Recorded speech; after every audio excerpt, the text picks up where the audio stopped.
Welcome back, everybody. I'm Jay. He's Maddie. This is Yankee and the Brit Thursday pregame show.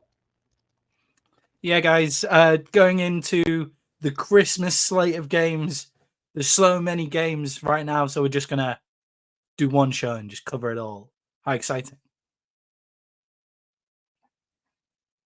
Yeah, it's going to be like we're going to get this one show done. Obviously, we have Christmas with our families and everything as well. First time of doing the show with Jay where we're going to be on Instagram Live, so I totally forgot that he was setting everything up for Instagram Live, so I handed back over to him there.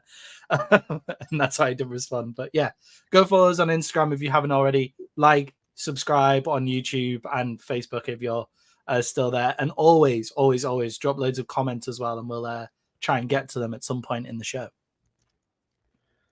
All right, Maddie, let's just get this out of the way. And this isn't even me being a dickhead because I absolutely feel your pain. Let's talk about that Bills Cowboys game and just get it out of the way. What happened? What, in your opinion, what do you think happened?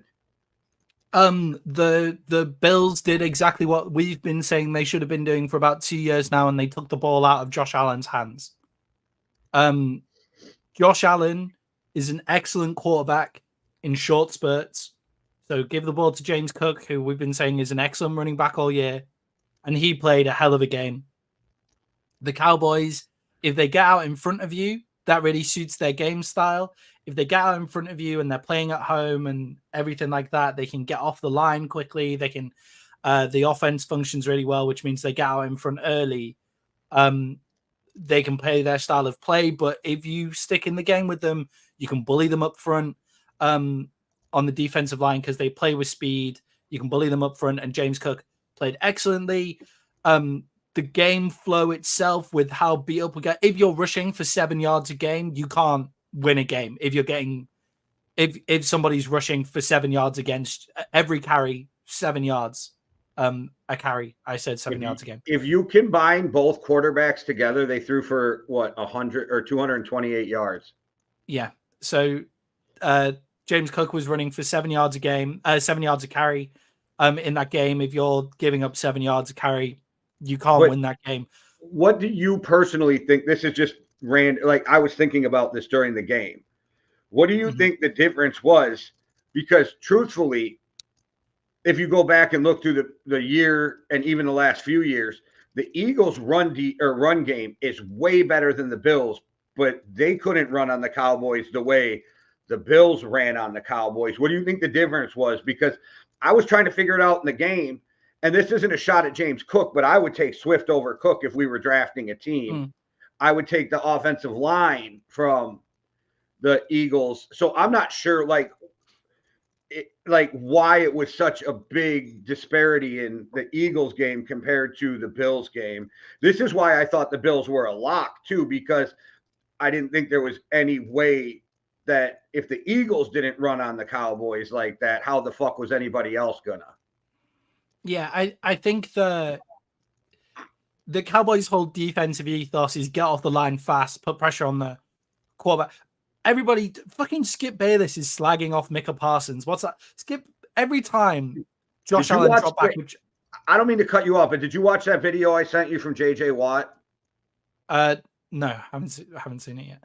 Oh, it was him talking about how Micah Parsons, JJ, Miles all get held on every fucking play. The amount of offensive holding on that in that fucking game was insane. Just I'm sick of talking about refs. The Cowboys have had enough refereeing decisions go for them and against them throughout this year that it's all going to even itself out and whatever. But there was a lot of offensive holding. Micah Parsons gets held on every single play. If Micah Parsons is getting held, he's not going to be able to go stop the run. The other part of that is the Cowboys get off the line so fast. So if they're playing on turf, they seem to be slowed down defensively, and they don't have the size to then compete if they're not beating you instantly off the line. So the Cowboys in their own stadium beat people off the line. If in the Bills stadium, they're not quite getting off the line as fast. There's also a decent amount of false starting that wasn't picked up on. But anyway, again, defensive refereeing calls the whole time. they also let the game get out of hand, which meant you can just run the ball. You can't get the passing game going. And a couple of things there. DeMarcus Lawrence, I personally am not sure whether it was roughing the passer on that first down, but why on that third down, we stopped them on third down. They're going to kick a field goal. DeMarcus Cousins roughing the passer call. Why give the refs the option? Why give the referees the option to make the call? Like, I think Josh Allen flops. I don't think it's as hard a hit as it looked on the screen. He's also pointing at his face mask and everything. But why give the referees that decision? I think the Cowboys went in too amped up into the game. You could see that in Sam Williams trying to block the fucking punt.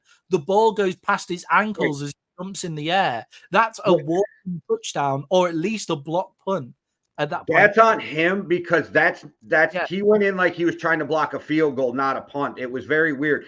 Like, you do not go after a punt like that, and that is not the correct way to like attack the punt. And they talked about this a lot this week on some of the shows. I don't know what he was thinking. Yeah. And the way he jumped, he pretty much guaranteed that if he didn't touch that ball, it was a penalty. If he had dove in like he was supposed to, he would have missed the kicker and blocked the ball. And then the last thing I'll say is they babied the quarterbacks in that game because I don't care what anybody says. That was not a personal foul either on that play when Dak slid. If it's roughing the passer from DeMarcus Lawrence, then it is a personal foul. But I don't think either are. I don't think. Yes. I think they were way too protective of the quarterbacks because we talked about this in the group chat. It's forcible contact. There was no force with that. He did not try to like take out Dak in that play, and that's like. So I think they were a little. There was also another one. There was another one where Dak slid way too late as well. Where what's the defender going to do in that play? So that's why I'm not blaming this games on the refs or anything, but it's just no, they're horrible though. Yeah, things got a little out of hand in this game. There's also the fumble, which was a clear fumble, and we let the Bills get the playoff instead of challenging the call or taking a timeout so it could go to the refs review, which is pulled by Mike McCarthy. Should it really be down to Mike McCarthy to have to make a call to get the correct play? Like, the NFL has so many angles, the refs can see all the angles, but they score a touchdown on that drive as well. So 3 touchdown drives where the Cowboys could have stopped them and beat themselves because DeMarcus Lawrence should have never given the option. He shouldn't have hit Josh Allen once the ball had gone. I don't think it was roughing the passer because it's not forcible, but don't give him the option. Sam Williams could have walked in with a touchdown if he just took, or at least blocked the punt and we're inside the red zone immediately, and they score a touchdown on that drive as well.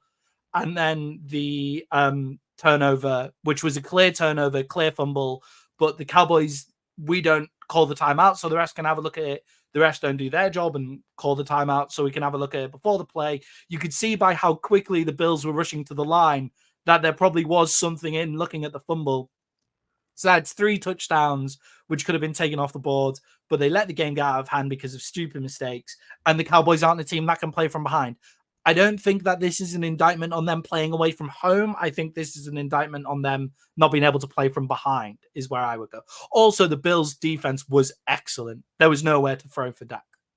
I will say, though, and this is just my opinion, but I said this to you before, I think the only shot the Cowboys have is having home field advantage.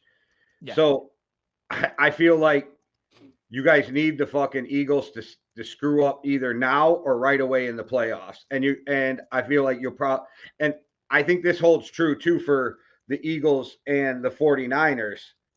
Home field advantage this year is actually going to mean more than people actually fucking realize in past years. Yeah, home field advantage in the NFC this year looks like it's going to be a really big deal. Look, I would be fine with us going to Philadelphia. I think we're better than Philadelphia. We can talk. I hope we'll talk the Philadelphia game, but yeah, we'll talk the Philadelphia game. But I think we're better than Philadelphia. We played them close in their own building, but I do think the Cowboys they play much better at home. There is no doubt in that. And I think it's a field thing, and AT&T is a great place to play. So you're not worried at all because they've only really beat one good team this year. It's not that I'm not worried about us on the road. Like I think we need home field advantage to make it to the NFC Championship game as well. I would love NFC. I would love home field advantage to make it to the NFC Championship game because it is a worry. But I think that particular game, too much credence is getting given to them playing away from home.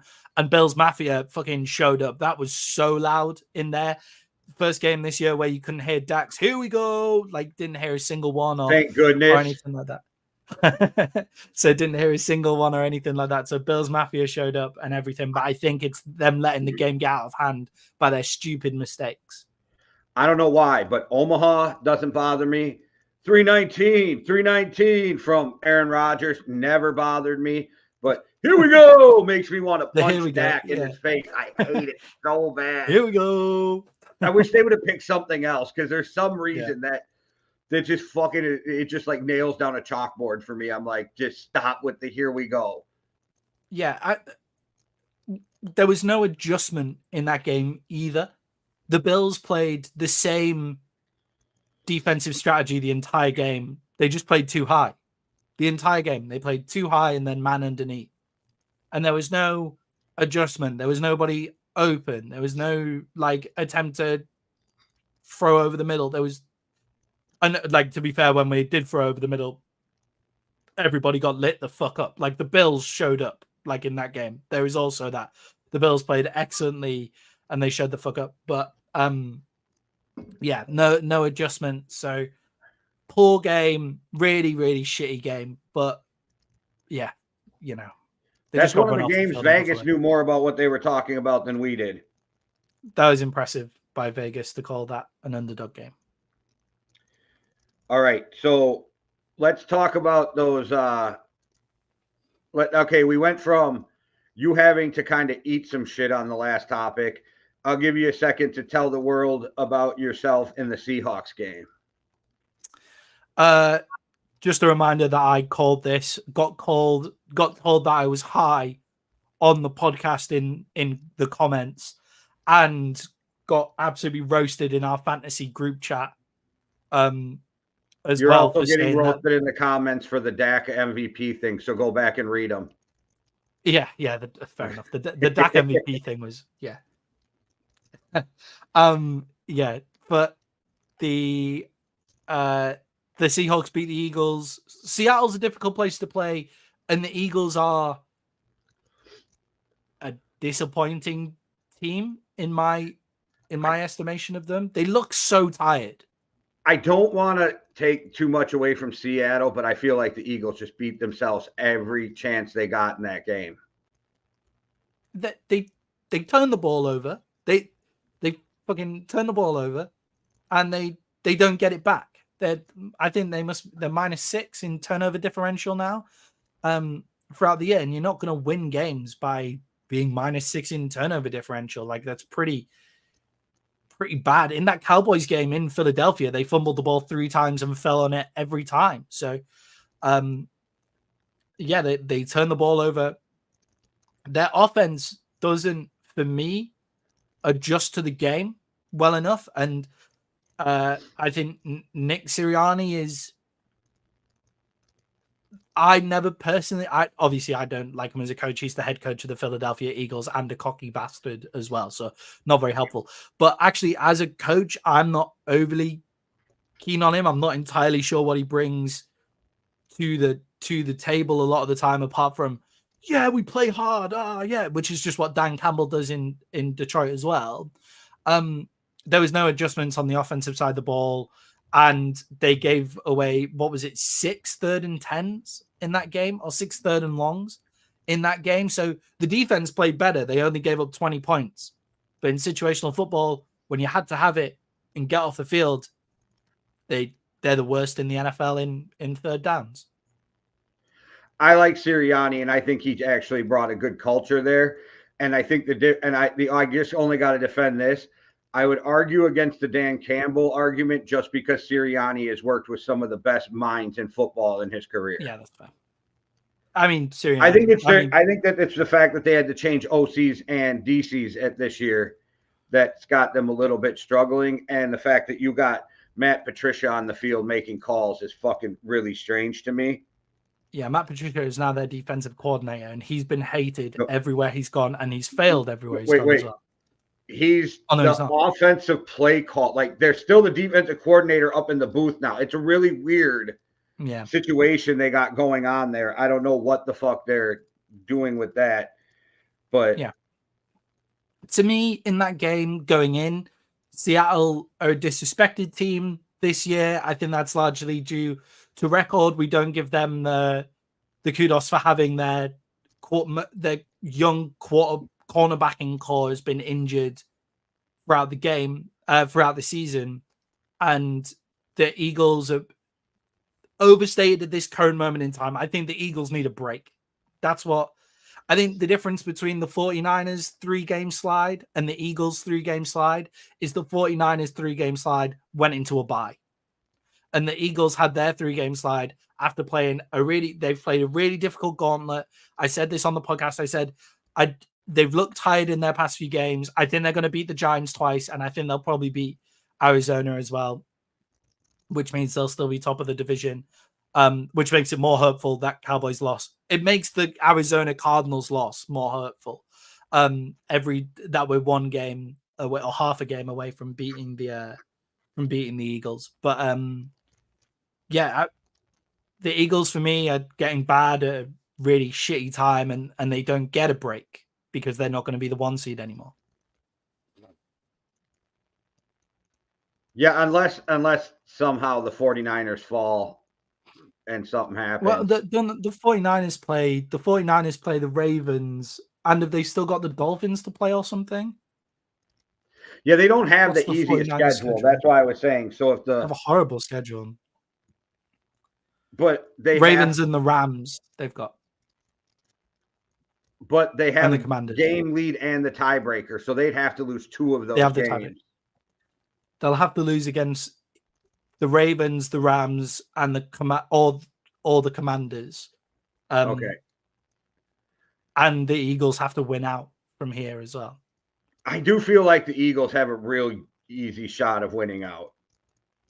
Yeah, I think they'll win out. We'll talk when we pick the Eagles games. We'll talk more about the spreads and the betting odds and how they'll win. And I'll give a little teaser. Yeah. The Seahawks better be careful because karma has a way of slapping you, and Drew Lock and his putting on the gold jacket. Bro, you're not a Hall of Famer. You're not a Hall of Famer. Like, stop it. You'll never be a Hall of Famer. But okay.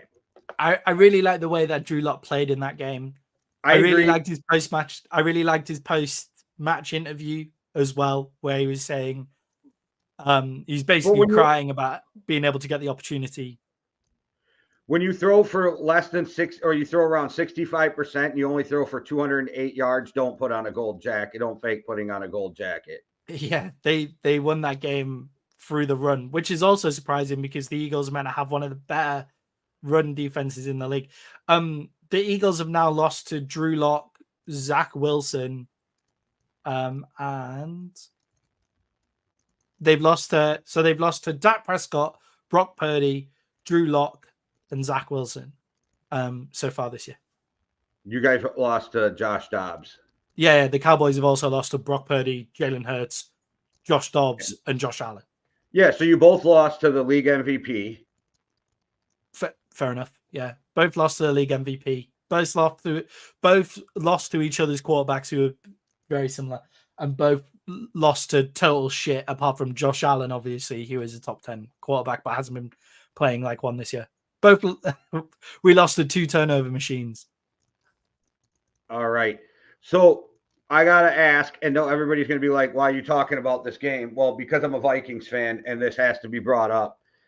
So it caught everybody off guard when the Texans started Case Keenum. It caught me off guard a little bit when they started Case Keenum. It caught everybody. Even the talking heads on TV were like, "What?" Case Keenum. I didn't even know he was in. I didn't even know he was in Houston. I only know that because when Kirk went down, everybody in Minnesota was like, "Go get Case Keenum back," and I'm like, "Dude, you can just leave Case Keenum right in Texas." But hey, Case Keenum is a fun quarterback to watch. You don't get a boring game with Case Keenum. Now, he did everything he could to both win the Texans that game and lose them that game single-handedly as well. He plays like his hair's on fire, is how Case Keenum plays football. It is so fun to watch. And the Texans getting that win is a huge, huge, huge thing for their organization going forward. Yeah, because that leaves them still in really good spot for the playoffs too. There's the playoff picture. There's the playoff picture. There's everything like that. Obviously, it's against a division rival as well, so that's going to be great. The Jags are kind of falling off a little bit, so like really great for the Texans. Really looking like they're going to be able to push for the playoffs. Would love to see them in the playoffs. Great work to the Texans. But also, that's a huge thing for their organization. That's the kind of thing that winning organizations do. Backup quarterback in a divisional game, winning in overtime. An impressive win by the Texans there. Even though they didn't look like it's not like the other games where they've played where their offenses look fucking amazing, and they're playing against the Titans, who aren't a great team either. But that's a division rival, and you beat them with the backup quarterback. That is what winning organizations do, and that's a big thing for the Texans with CJ Stroud there now. Yeah, I'm really excited to see how this playoff picture plays out, especially with some of the things going on in the AFC.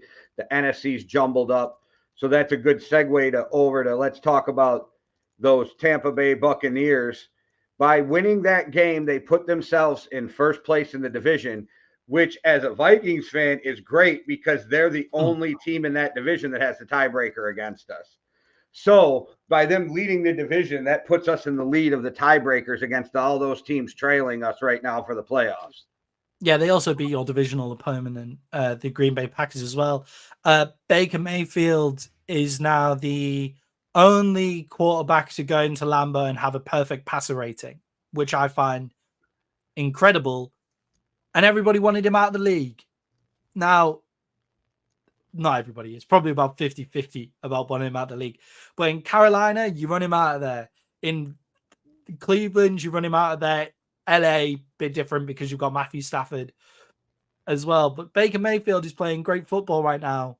And I don't think the results and the stats have been showing how good the Bucs have been this year. I think the Bucs are a much better team than their record, stats line, and results actually suggest.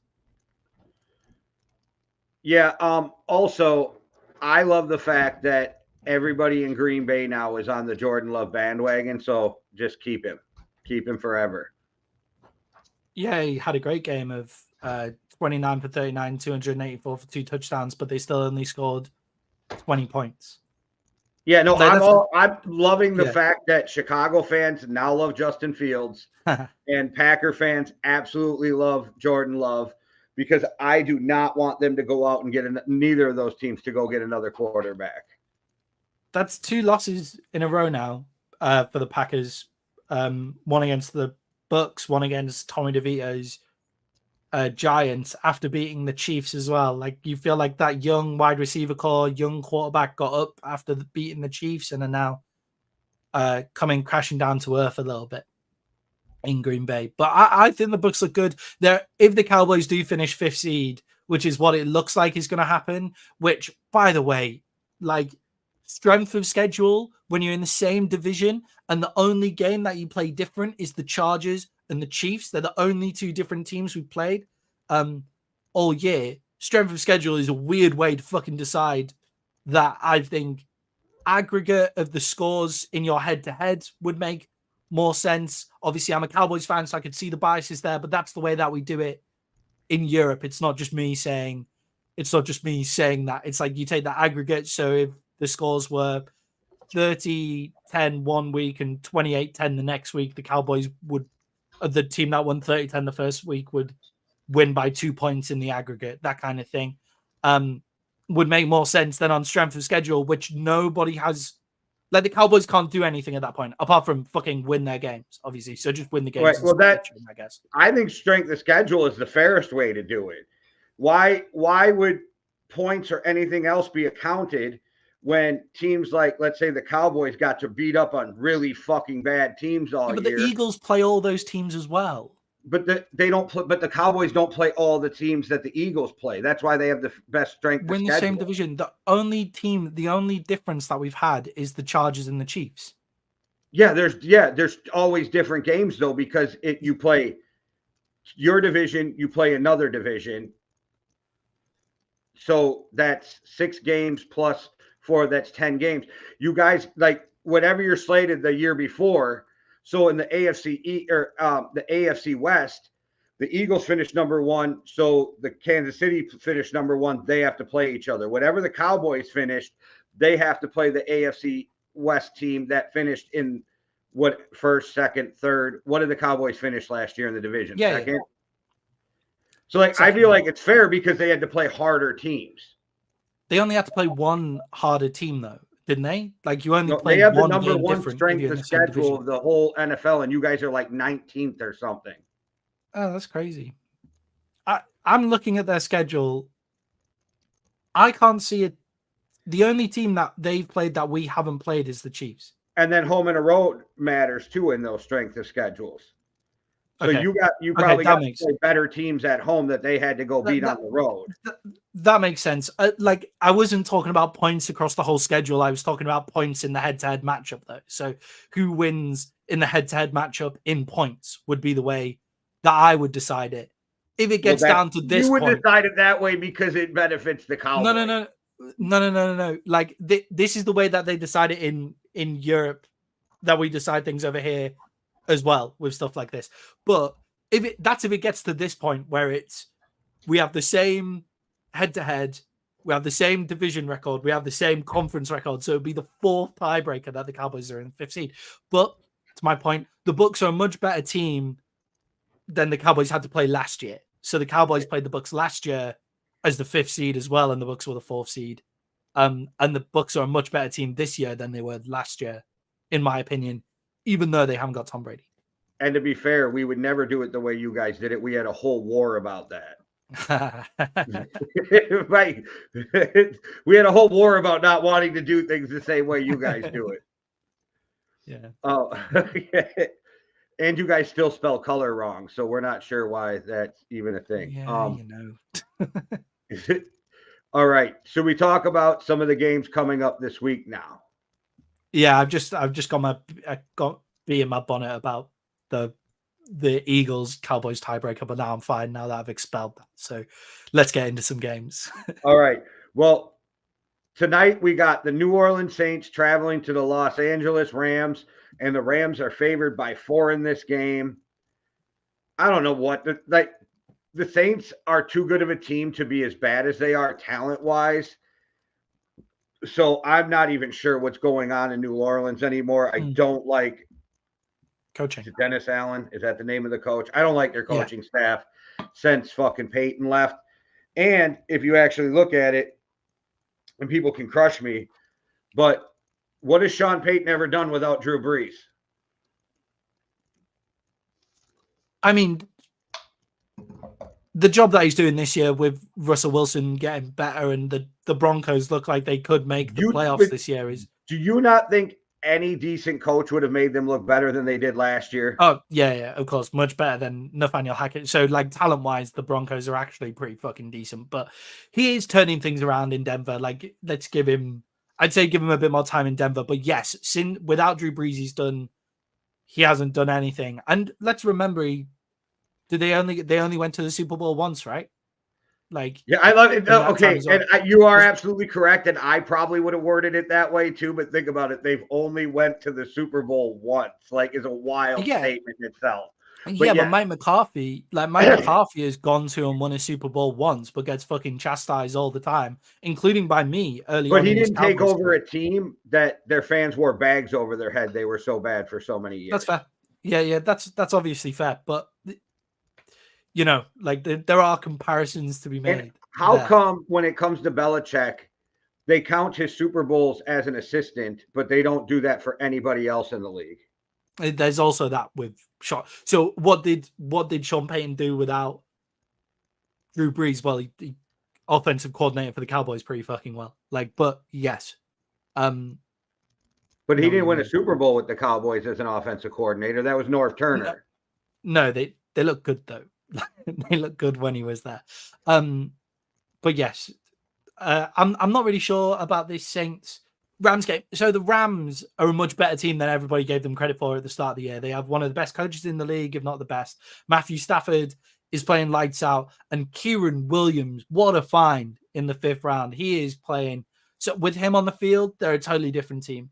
The offensive line is better because people are having to play the run. He's so great in the short passing game as well, which we agree is an extension of the run game as well, in that kind of screens, short passing kind of way of doing things. So he basically sorts out their offensive line problems. Very lucky pick for me in fantasy. Last pick for me in the draft as well, where I just went, I don't even know who to fucking choose here because we're in a 14-team draft and this is the whatever round it was. So the guy was like 500th off the board or whatever he was. But he great find for them. It makes a big difference. And Sean McVay is one of the best coaches in the league. So everybody's been very surprised about the Rams this year, including myself. But people are still remaining to be surprised by the Rams. And I got on the Rams bandwagon a few weeks ago. I'm going to take the Rams in this game. I think they're a better coach team. I think they have a better quarterback. I think they are a more well-rounded team so far this year. Give me the Rams. And then the Cowboys have beat a team that are over 500. So that's good. So is that how that counts? I'm not sure how anybody breaks that down. I don't know. I never can get my head wrapped around. Is it when you play them? Is it overall? Yeah. It depends. It depends who's saying it and for what purpose. That's the scoop, isn't it? It's if you want to bring a team down, you say they didn't do it because they didn't do it at the time. But then you also don't include the team that they played in week 1 and if they played a winning team in week 2 because they're shit now. And it's a stupid stat that doesn't make any fucking sense. So I don't know why, but I finally think this is the game where the Saints pull it all together. And I don't know if they win the game, but I want that 4 points. So I'm going with the Saints plus the 4. All right. All right. We got the Cincinnati Bengals traveling to the Pittsburgh Steelers. The Steelers are 2-point dogs at home, and they are starting Mason Rudolph. It must be because it's Christmas time. They want to start Rudolph. Very, very Christmassy. Yeah, they probably a good move for them to start Mason Rudolph. Mason Rudolph has played for the Steelers and had some decent looking games. And Mitch Trubisky has looked terrible. Like it's not just he's looked bad, like he's been awful like since he stepped in. And I don't hate Mitch Trubisky as a quarterback. I think he's looked the exact same as Kenny Pickett. Except he's willing to actually throw the ball down the field. Yeah, yes, he's made more. Yes, I think their whole quarterback room is awful. Yeah, I think their whole quarterback room is awful. That whatever the offensive minds are in Pittsburgh just seem to be not great because I know they've sat Matt Canada, but it's still quite a dull offense that doesn't really have a lot going on. I did ask the question: to me, George Pickens needs to do more for himself, needs to take more time to get open, needs to stop fucking quitting in games. I think he needs to get out of Pittsburgh. Yeah, or maybe get a good offensive mind in Pittsburgh. I think if he's in another team, I think the Steelers receivers do have an attitude problem a little bit. I think they do disappear in games as well because you get those plays where they look ridiculous. Like Deontay Johnson is an excellent wide receiver as well. The Pittsburgh Steelers have an excellent wide receiver room, but it's the reason that they're getting these players late in the draft, and the reason they're always able to get, well, not late in the draft, but like second, third round picks. These wide receivers that look excellent, is it because they're happy to take on guys with attitude problems? And then you have a whole attitude issue here. I think the attitude is because the quarterback sucks, the offensive scheme sucks, and they fucking know it, and they're fed up. Yeah. And I think, I would agree. I think that Pickens wants out. I think he's probably voiced it to the management that he wants out. It just hasn't leaked to us. I don't think he wants to be there. I don't think he'll ever sign an extension with them. So if I know they don't do this a ton, but maybe you get rid of him before because after next year he's going to want a new contract. Yeah, if you look at a team like the Kansas City Chiefs, or send him to the Jets with Aaron Rodgers.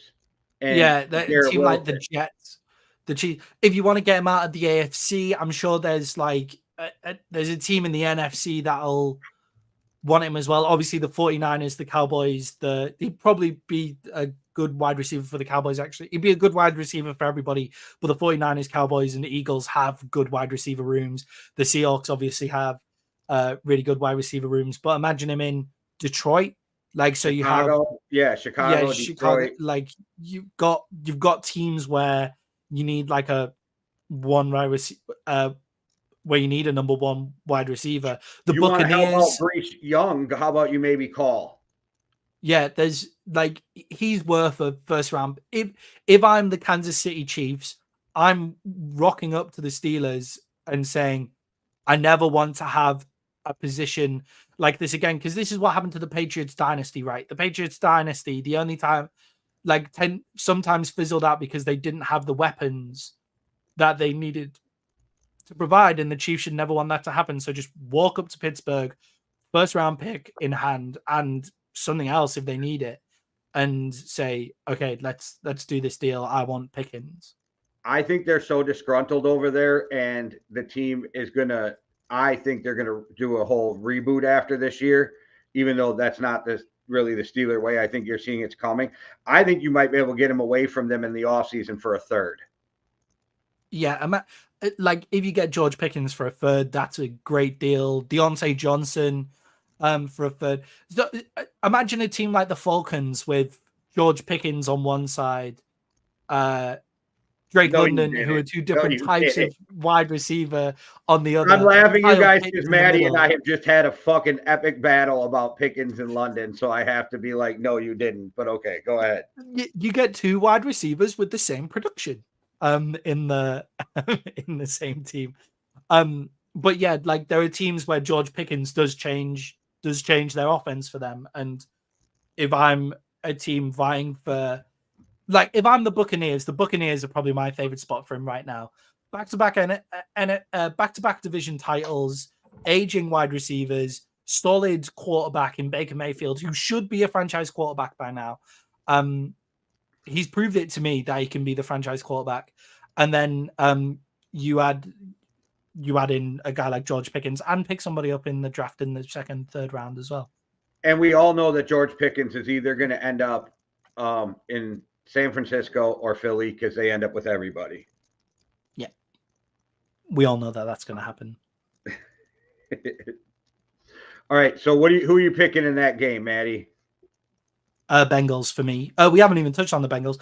Jake Brownlee, a backup quarterback, has been awesome. I think the coaching staff going to slap him in his mouth too. Just be careful. Yeah, a little bit. Yeah, I think. Yeah, not this game, I don't think, but yes. I think the coaching staff for the Bengals are incredibly overrated. So, underrated. Sorry, and Jake Brownlee has proved that. So yeah, give me the Bengals in this one. Well, I agree I'm taking the Bengals too, but I will say about the coaching staff, maybe you should have done some of that coaching when you had Joe Burrow starting, instead of just going, hey, we don't have to do shit. Let Joe Burrow do it all. And maybe you would have won a fucking Super Bowl instead of just making it there. Because when Joe Burrow's there, it doesn't seem like they coach at all. But now that Joe Burrow's not there, you actually see that they can coach. So it's a real weird thing. Like, there's something about complacency when you have an all-time great quarterback that I feel like happened with Zach. I'm blanking it right now with the Bengals coaching staff. Yeah, they also T. Higgins stepping up and finally showing he's a number one wide receiver. Like, man, I know that catch must have fucking hurt, but just great catch though. But just wipe him out of fucking bounds at that point. Like, well, but yeah. I don't even need to talk about it, but the reason they lost is because Nick Mullins ran the 2 worst quarterback sneaks in the history of the fucking world. But yeah, after you saw the first quarterback sneak, you're thinking, let's not do that again. No, I'm yelling, do it again, because I'm used to Cousins, who picks up every fucking quarterback sneak. Yeah. Like, so it's not the offensive line; they do it all the time. And my thing was, when you need an inch, why would I turn around and hand it to a back 4 yards behind the line of scrimmage? It was what was quite funny was on the commentary, them pointing out that Brandon Powell is the guy pushing him from behind, which is quite interesting. Yeah, that's you've got to have a bigger guy. You don't even have to bring in a guard. We have CJ Ham on the team. Why is he not? You can still have the run threat with CJ Ham back there. Like, I will say though, I did watch the Eagles get it with Smith pushing Jalen from behind, and Smith's got away about the same as Powell. So there's something to be said about the team who's running the like if you're the Vikings, don't even try, or the other teams, quit with the tush push. Just do the quarterback sneak that you're used to. Yeah, I'm happy with the tush push now because I've been showed enough times that the Eagles are the people that are able to do it. So I'm okay. Keep the tush push in. I hate it as a play, and hate that the Eagles run it so successfully, but the Eagles are the only ones who can do it, so keep it in. All right, Maddie, we're moving on to some big point spreads. Another Saturday game at 7:03. We have the Buffalo Bills traveling to the Chargers. The Bills 12-point favorites. Yeah, the Chargers obviously coming off an absolutely devastating loss of 63 points, finally getting rid of Brandon Staley, which about time. But I think it's important that we don't get too hot on the Bills. Like, we shouldn't get too hot on the Cowboys after them beating the Eagles. We shouldn't get too hot on the Bills right now.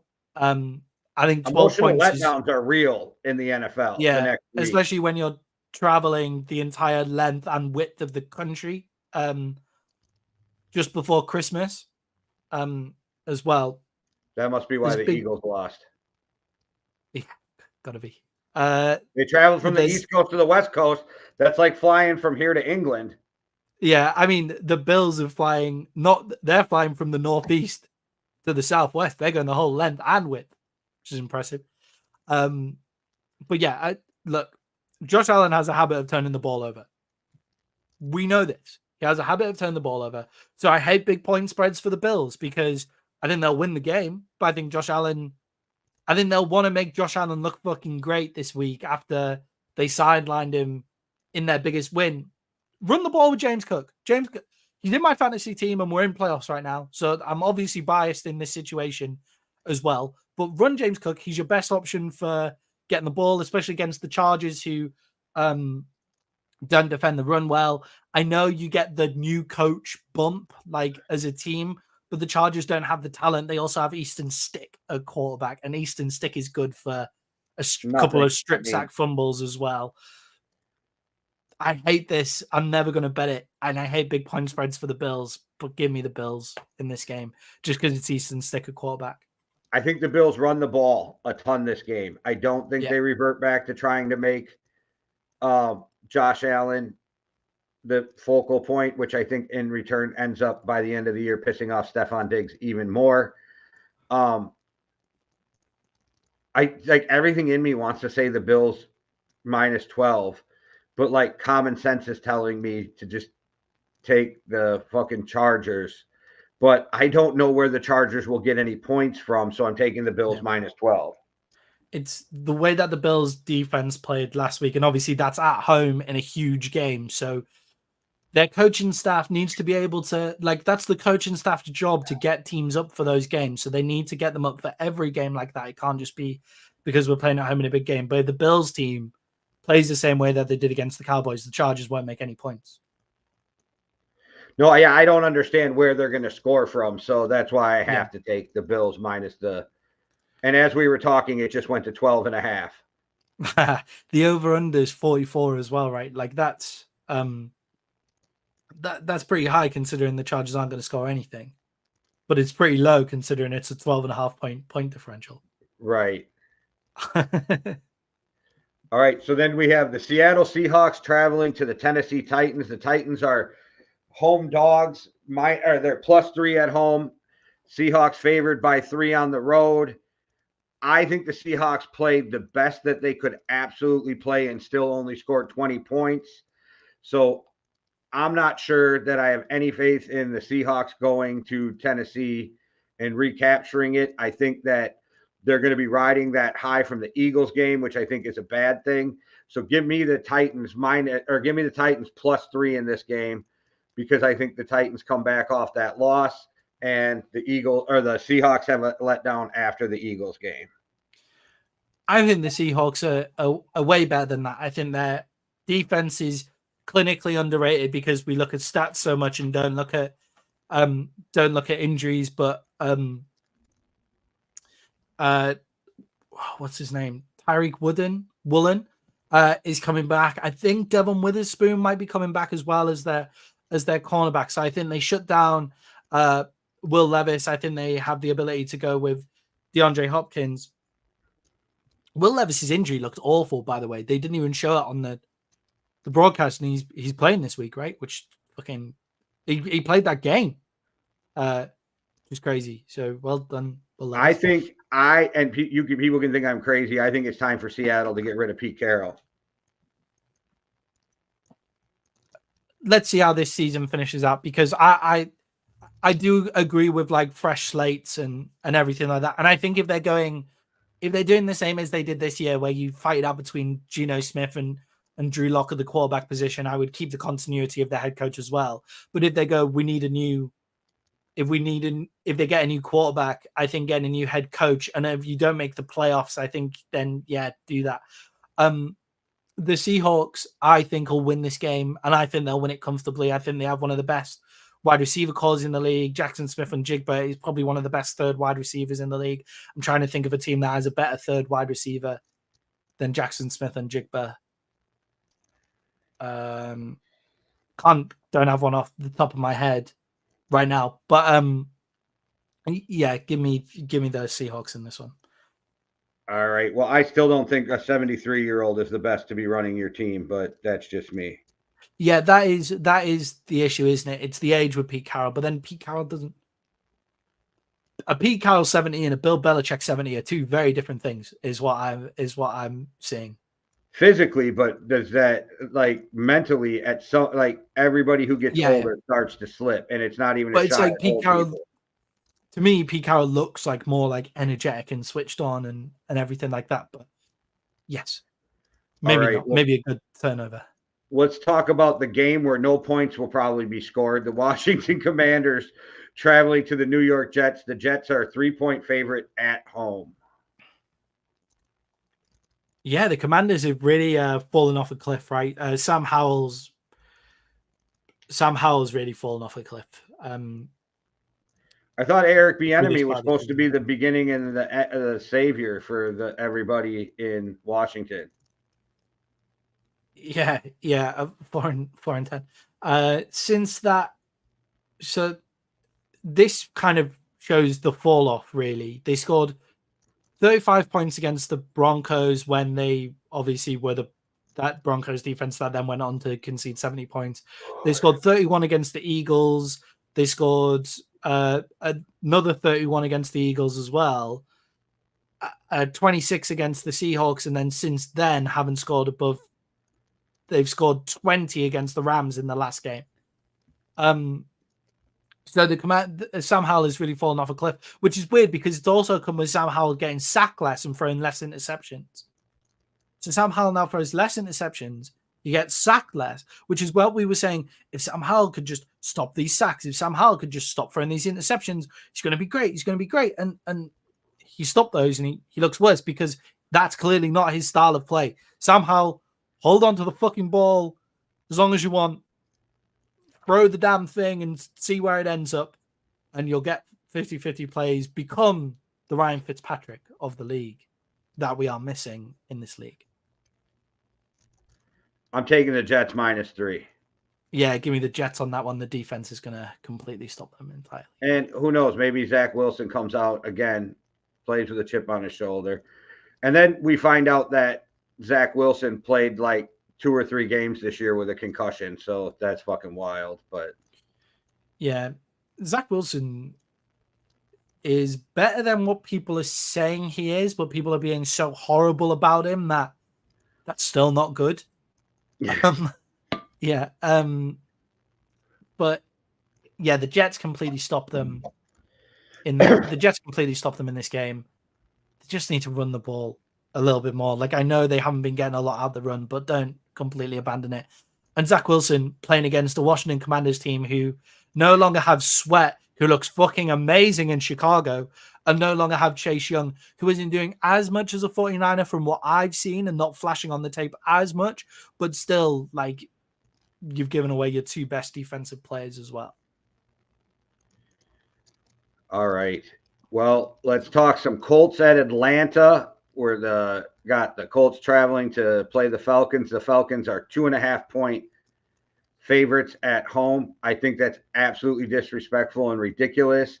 And I think Gardner Minshew and the boys go in there and rout the Atlanta Falcons. It's not even close. Give me the Colts plus the 2.5. Yeah, I think rout is a bit strong, but after the Carolina Panthers loss, I know it's in a fucking tsunami. I know all of that. But fuck me, that was so sad to watch. That entire game was just, every time it flicked to it, every time I saw it and had a little look, I was like, this is depressing, this entire game. Desmond Ridder doesn't have a powerful enough arm to throw in the dome that they play in Atlanta. So he's going to struggle to throw a nice solid ball in the rain. Yeah, I'd be calling for Arthur Smith's job at the end of this year. If it was me. You've been calling for his job since the beginning of the year. And I haven't been calling for his job. I've been calling him to change strategy and make adjustments, but those adjustments aren't happening. They're going to miss out on the division. It looks like, I know they're only 1 game back, but it looks like they're probably going to miss out on the division. That would be sacking time for Arthur Smith to me. Maybe give him a new quarterback and give him 1 year with a new quarterback and let's see. Because the quarterback play has been horrible as well. If it was me, I'd be starting Taylor Heineke this week. That's where I'll go with that. I think that the Colts are a better team than the Falcons as well. I think the Colts play extremely solid football, and I really fucking like Gardner Minshew, man. Like, the amount of hate that Gardner Minshew gets. If Gardner Minshew was an Atlanta Falcon, this point spread would be 6 points. If the quarterbacks were switched over, this would be a 6-point spread for me. Give me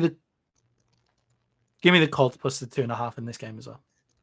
All right. Well, we got the Green Bay Packers traveling to the Carolina Panthers. The Packers are 5-point favorites on the road at -5, and both teams are not doing great, but give me the Packers -5. I don't even know what else needs to be said. The Carolina Panthers have 2 wins this year, and one of them came in a fucking storm. Yeah, Brees Young's best game as a Carolina Panther was probably last week. And it's not even fair to him because he had a shit coaching staff and now has people coaching that are just there to hold it down until the end of the year. And then he's going to have a whole new coaching staff. I feel bad for Brees Young. Yeah, it was probably his last game last week. They scored 9 points and he threw for 18 off 24 for 167 yards. Obviously, in a storm. That's actually not too bad. Is that better stats than Josh Allen and Dak Prescott? Yes. They had 238 Yeah. together. Yeah. I think Josh Allen. I think Dak had like 120 something or 130 something. I don't remember, but it was low for Dak. Josh Allen made 7 completions in that game. Kirk Cousins once 15 won a game dropbacks. with the Vikings only throwing the ball 8 times. Yeah, Mac Jones in the win game is what it makes me think of. But yeah, Bryce Young has been playing. It shows a situation makes a quarterback. CJ Stroud went to a much better situation. CJ Stroud is probably a better quarterback for the NFL than Bryce Young as well. Give me the Packers in this one. I think they have their wide receiver core is solid. Their coaching staff is solid. Like, give me the Packers.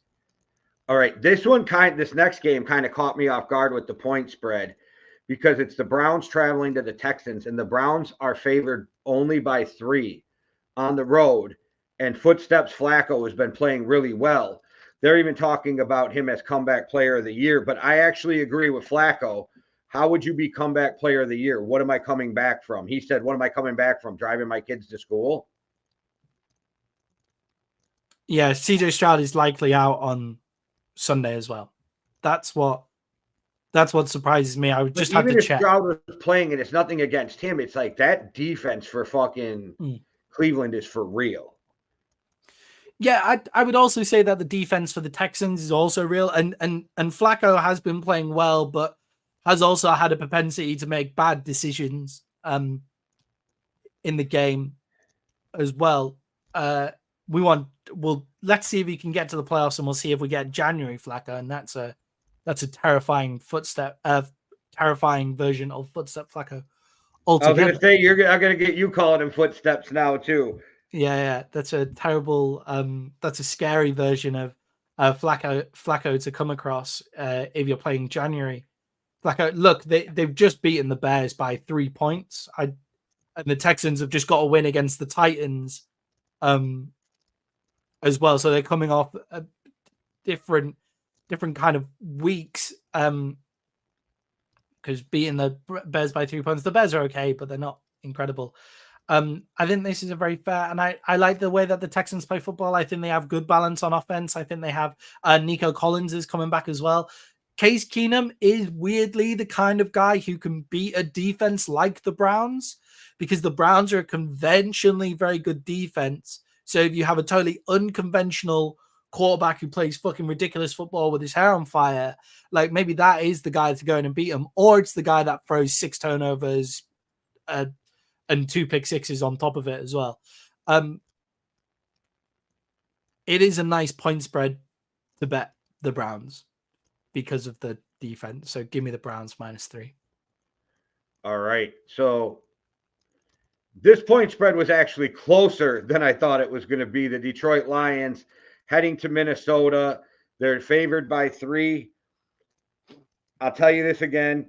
It's about process, Maddie. You don't go against a team who's getting points when they only play 1-score games. Give me the Vikings +3 in this game, because even if they lose, it'll probably be a 1-score game. A 1-score game. Yeah, a bit of a crazy indictment on the Lions. This game, isn't it? The Lions are playing against a team that's on their 4th quarterback. Nick Mullins managed to throw a pick last week off his own arse, which is pretty incredible. He threw 2 picks last week, yeah. Yeah, but one of them wasn't that the game where he throws one as he's linear to the ground. Other player, yeah. Yeah. Just to throw a pick. So that's impressive. Play from Nick Mullins being able to do that. The Detroit Lions defense is a problem, and they'll have a problem against Addison. JJ playing? Yeah. Cool. They'll have a problem against JJ and Addison, so I can see why the point spread is going to be very close. The Lions are a good team on offense when they show up, but I think they're also like the Cowboys, where they play much better at home than they do away. Give me the Vikings +3. All right. Well, let's take the Jaguars traveling to the Buccaneers, and the Buccaneers are 2-point favorites at home. Jags coming in +2 as the road team. Yeah. The Jaguars, it's really fallen down fast for the Jags, really, isn't it? The battle of the AFC and the NFC South. Trevor Lawrence remains in concussion protocol, which means he may miss the game as well. So I imagine that's the reason. I imagine that's the reason for the spread. I wonder if Trevor Lawrence playing would make such a big difference in this game. Look, we were saying it about the Bucs before. I think the Bucs are one of the most underrated teams in the league. The wide receiver core with Chris Godwin went off last week. Mike Evans is excellent as well. And Baker Mayfield is a really great quarterback. And the Jags feel a little soft to me at points when they're playing games. And if Trevor Lawrence is missing the game as well and it's CJ Beathard back there, then I would take the Bucs in a heartbeat.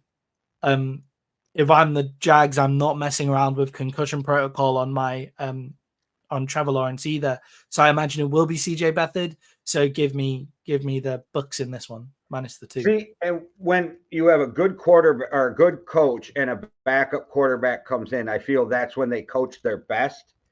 And it makes me feel like Doug Peterson would out-coach Todd Bowles at that point with a backup and wouldn't rely on Trevor Lawrence and his arm and would do different things. It's just my gut, and I actually really want the Bucs to win because it helps the Vikings with the playoff, just get 2 games ahead of everybody. But give me the Jags +2 in this game because I feel like Doug Peterson will out-coach Todd Bowles. Yeah, that's a fair point. Todd Bowles needs to. The other part of the Buccaneers becoming an excellent team and Baker Mayfield having a franchise quarterback, and we're talking about George Pickens maybe going there before, is they need to sort out the coaching situation in Tampa, because with this team in this division, you should be winning by quite a lot, I think. All right. A team, or the next game is 2 teams who started in Chicago. The Arizona Cardinals traveling to the Chicago Bears. If you guys didn't know, back in the day, they were the Chicago Cardinals. The Bears are favored by -4, so they're favored by 4 in this game. I think this could be a tricky Kyler Murray game, but I don't have too much faith. I just think it's one of those games that maybe Kyler just goes off, but I'm not going to go out on a limb, and I'm going to take Chicago -4 in a battle of the We Suck Bowl. Now, this is where we disagree, because I do have faith in Kyler Murray here. Adding the 49ers Cardinals game was closer at a point than the eventual score looked. And the way to beat the 49ers is like the way that you beat the Cowboys. Obviously, the 49ers are better than the Cowboys. But the only way you can beat this juggernaut is through the same way as how you're able to beat the Cowboys if you get out to an early lead. And the Cardinals threatened to get out to a double-digit lead early, and then Kyler Murray for a pick 6. So that's not going to look good on Kyler, obviously, when I'm saying that I have full confidence in him. Him throwing a pick 6 that then gets returned for 60 yards, obviously, costing them the opportunity to give the 49ers an actual game. The Cardinals play really hard on defense. Offense, they seem to have found some weapons. I mean, Kyler Murray's having a decent season considering his number 1 offensive weapon is the tight end, McBride. Is that his name? I'm not sure how many people have actually really heard of him before this season if you've not been watching the Cardinals. The Bears defense has been coming on the last 4 or 5 weeks too, though. I got more faith in the Bears defense and running game than I do in Kyler and the Cardinals. I just have a weird feeling maybe Kyler goes off in this game, but I don't trust it enough, so I'm just going to take the Bears. Yeah, give me the Cardinals plus 4 on this one. And the Bears have an awful field that they're used to playing on, and they grow their grass long to slow everybody down. Give me the Cardinals in this one in the plus 4. I think the Bears have been getting better because they've been getting so much more pressure on the quarterback. Is what we said at the start of the season. The Bears' issue is they're getting no pressure on the quarterback. And since Sweat's come in, they are getting pressure. But Kyler Murray negates pressure. If he has... And he does look to throw when he does negate that pressure as well. So give me the Cardinals in this one. Give me Kyler Murray. All right, now we have your Cowboys traveling to Miami to play the Dolphins. Dolphins favored by 1 at home in this game. I think that Dolphins running game picks up right where the Bills left off. Run the ball down your throat. They have great receivers on the outside. Good luck covering everybody. And I would have actually thought the point spread would have been a little higher in Miami's favor. So it's pretty much a pick-em game. Give me Miami in this game. I'll take the -1. I don't know why, but I have a bad luck when I pick the money line. So give me the Dolphins -1. I think the Cowboys drop 2 in a row. Yeah, I think if the league continues to allow offensive holding, which again, that's not a slight at the refs. It's a slight at how they've been playing. No, but J.J. Watt said it's happened his whole career. And what happens is you don't get the holding calls when you're great, but you do get leeway when it comes to roughing the passer. Right. Okay. Yeah, well, Parsons can't get to the passer because he's being held and completely it's not just a hold. There was on the touchdown play to James Cook where he comes out on the side. There's such an obvious massive pull on Micah Parsons as he's going past. But if the league is going to continue to allow holding, then we lose our pace on the defensive side of the ball with Micah Parsons. But the Cowboys have this. The Cowboys have this weird thing where they lose, they then come back and play a really good game. So they lose to the Cardinals. They beat the Patriots by 38-3. They lose to the 49ers. They come out, they play a difficult game against they play a bit of a rocky game against the Chargers, but they go away and they get the win from that game. They lose to the Eagles. They smash the Giants 49-17. This is obviously a little different because the Dolphins are much better than the Chargers and the Patriots and the Giants. Miami also has this thing where they can't beat good teams either. So it's the game of the can't beat good teams bowl.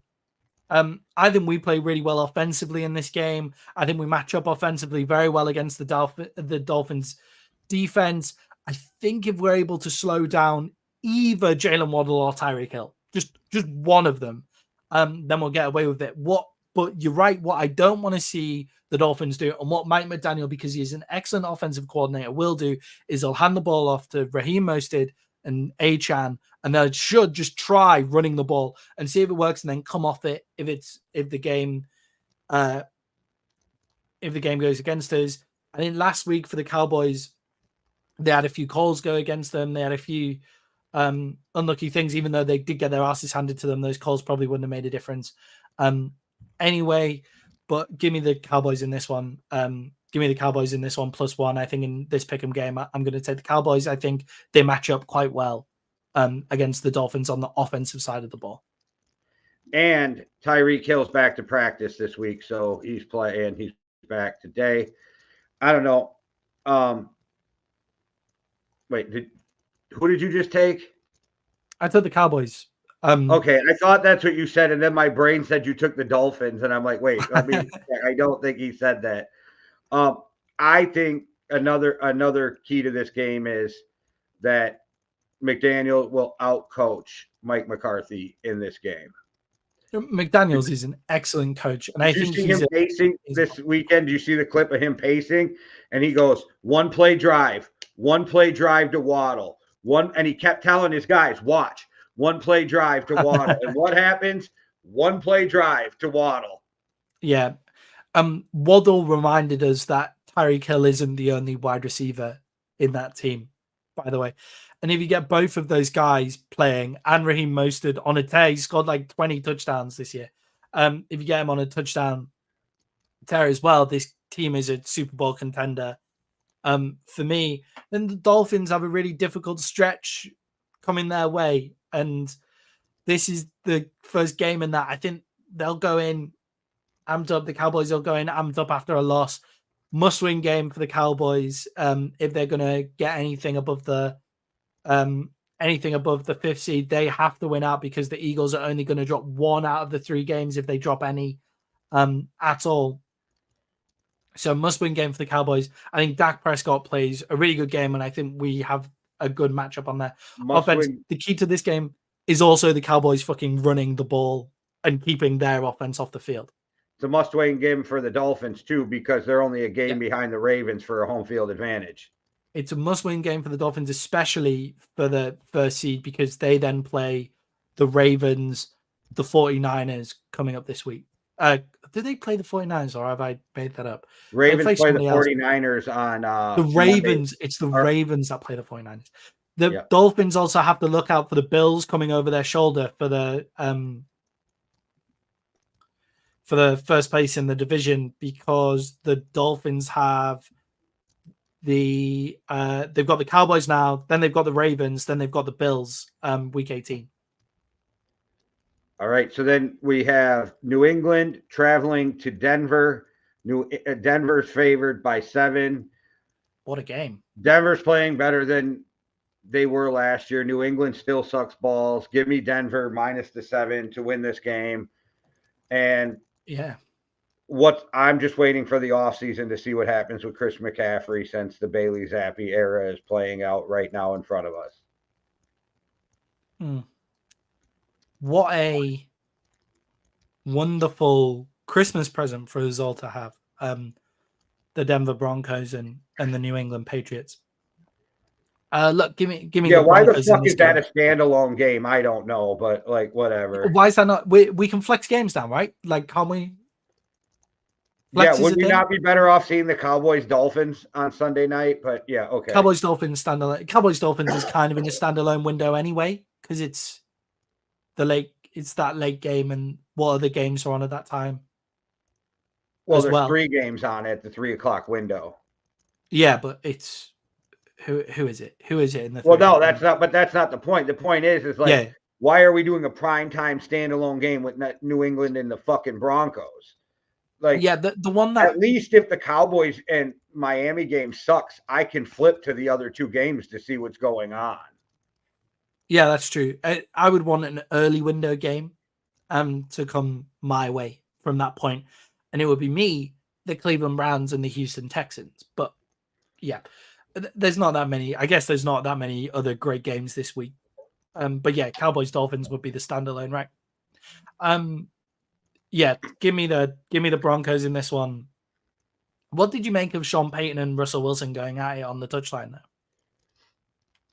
Oh, that's just Sean Payton. Yeah. I think that was a lot of frustration, but I think it's a lot more overblown than what. Yeah, Sean Payton, when he was at the Saints, would scream on the sideline. And so that's not new for Sean Payton to lose his mind.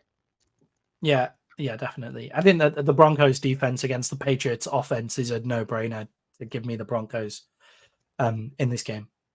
All right. And now, before we move on to the Monday night games, I got a quick little word for you guys. So hold on here and we'll be back in 1 minute. What's up, everybody? It's Jay from Yankee and the Brit bringing you some exciting news.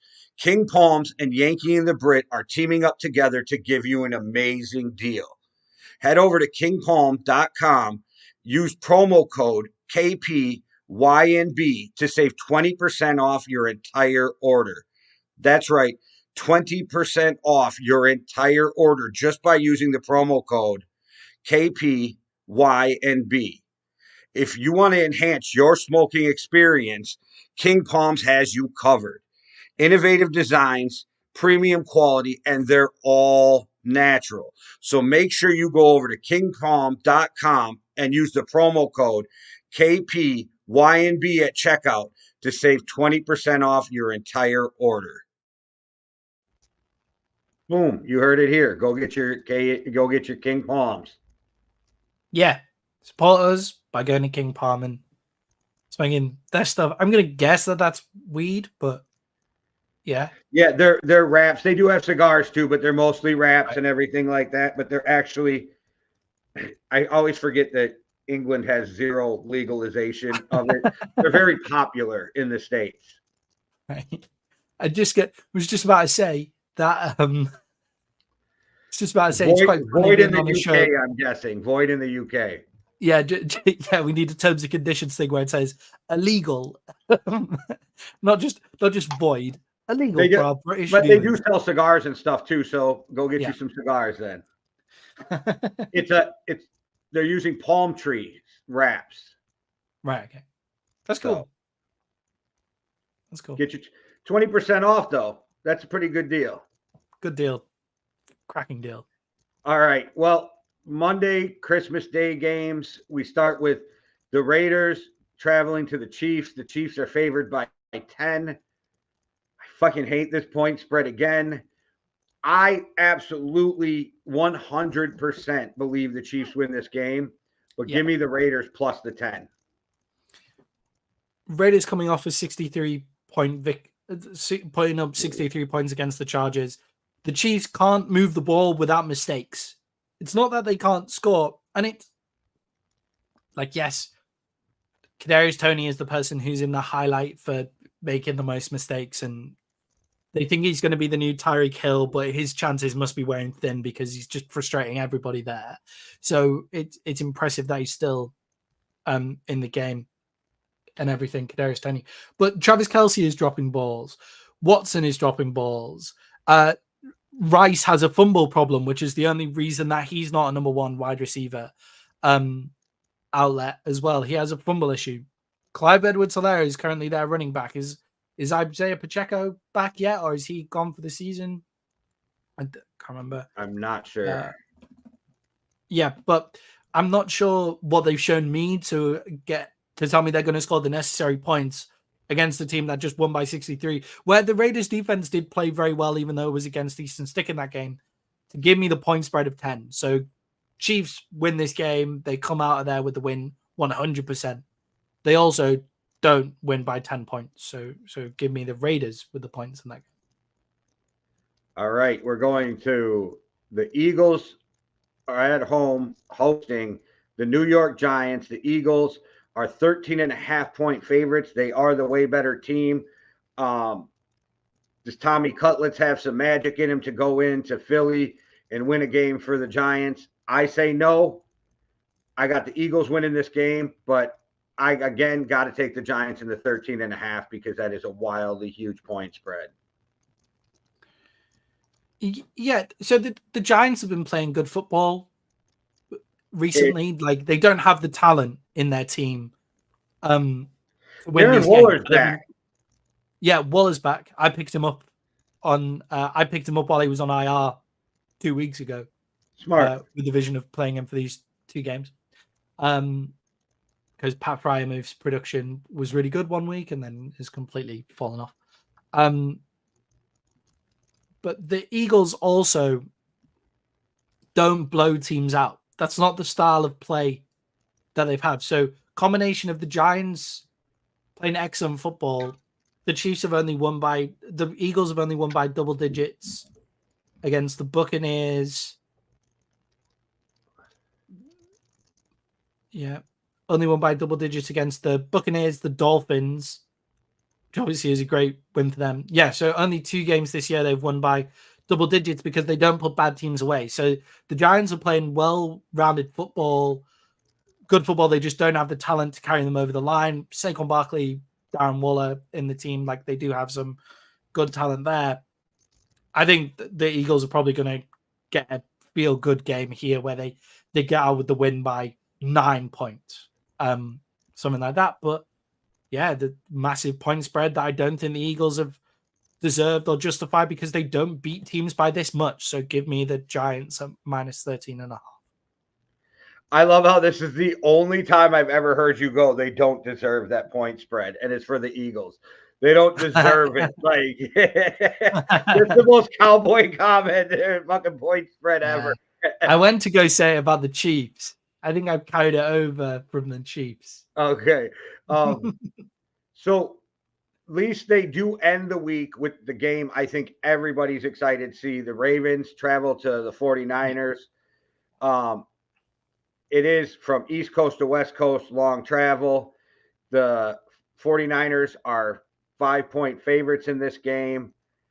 And for me, I don't know why. You guys can call me crazy. I don't think they contain Lamar. I think the Ravens beat the 49ers in this game. But I also am a firm believer that the Ravens are the number one team in the AFC, and they're either one or two of the best teams in the NFL. Yeah, these are the two best teams in the NFL for me. With the Cowboys game against the Bills, they showed that they don't play well in big games on the road. And then the Eagles just look very tired. That's just, it's not that they don't have the necessary weapons to be the best team in the NFL. I think they're tired. I think they're over. My only hesitation on the 49ers is they always find a way to fuck it off in the playoffs. Oh, they're the best team in the league, and then they fuck it off in the playoffs. So my hesitation for the 49ers is the injuries. When they have Christian McCaffrey, Deebo Samuel, Trent Williams, and Brock Purdy on the field, they're incredible. They're a juggernaut that just is going to score loads of points on you. And yeah, you can score a few points on them, but that's mainly because they're playing they're playing prevent defense at the end of the fucking game anyway, because they're already up by 20. So yeah, they're a total juggernaut. Lamar Jackson, however, and the Ravens are that kind of hard-nosed team. They're what everybody said that the Eagles were about 3 weeks ago when they were about to play the Cowboys. They get in there, they play these big games, and they play you hard, and they play nose to the ground football. But the difference between them and the Eagles at this point 3 weeks ago is the Ravens put people to the fucking sword in these big games. So in these massive games, and the 49ers do this too, by the way, but a game against the Lions, they won 38 points to 6. Game against the Seahawks, they win 37-3. They beat the Ravens 23 points to 7 as well. They should have had a loss against the Rams, though, in that time as well. So in these big games, the Ravens really stand up. I don't think we're going to be disappointed at all on the night. I think it's going to be really exciting. I think 1-point game, 49ers are going to win it. But obviously in a 1-point game, take the Ravens with the points, as that's the way that American betting works. But I think it's going to be a 1-point game, 49ers win. And the Ravens have fucking playmakers all over the field, and everybody, including myself, thought they were going to be a little bit in trouble with Andrews going down, but Likely stood up. Likely's balling. Yep. You got Zay, you got OBJ, you got fucking Lamar. Like, I really like the talent on that team. I think they're one of the few teams in the NFL offensively that can match up against the 49ers offensively when you go talent for talent across the board. Yeah. I just don't think the Ravens get the credit for having the talent they have, because we've never thought of them as a team with a good receiving core. It's always just been tight ends, and it's always been Andrews, right? And then he goes down and ankle surgery, and everybody's like, they're fucked. And Likely's like, hey, check this out. I got you covered. Likely's been balling out for 3 games. Yeah. You see that catch on the sideline Likely made? That was like, whoa, that's receiver type shit. Yeah. Yeah, I think we're going to see a lot of 2 tight end sets from the Ravens, and not like 2 tight end sets like they normally won for the Ravens because it's going to be a run play. 2 tight end sets because that's horrible to stop if you've got 2 tight ends that can do that kind of thing. Like the Cowboys points this season because they've got Jake Ferguson and Hendershot and they had Dalton Schultz, sorry. So last season, they were running 3 tight end sets, but on massive passing plays and stuff. I think we'll see a lot of that from the Ravens when Mark Andrews comes back next year. I think they're missing Keaton Mitchell is a big deal. They lose a decent big playability guy. They're kind of the Tony Pollard to Zeke Elliott with Gus Edwards in the Zeke Elliott role, or the Derrick Henry to Tajay Spears, or those kind of guys as well. I think Keaton Mitchell is a big miss for them in big playability, and he's gone out for the season in a really fucking weird injury with he hyperextends his leg and then snaps his ACL, which is fucking horrible. But yeah, I think the 49ers in these big games play so fucking hard. And I think the Ravens do as well, but I just think the 49ers are unstoppable at this point. One of the odd stats for the 49ers is they give up a fucking shitload of yards to tight ends. Yeah. Who plays better with his tight ends than Lamar, right? Like, I mean, I have to look. I think Hawkinson had almost 100 that day.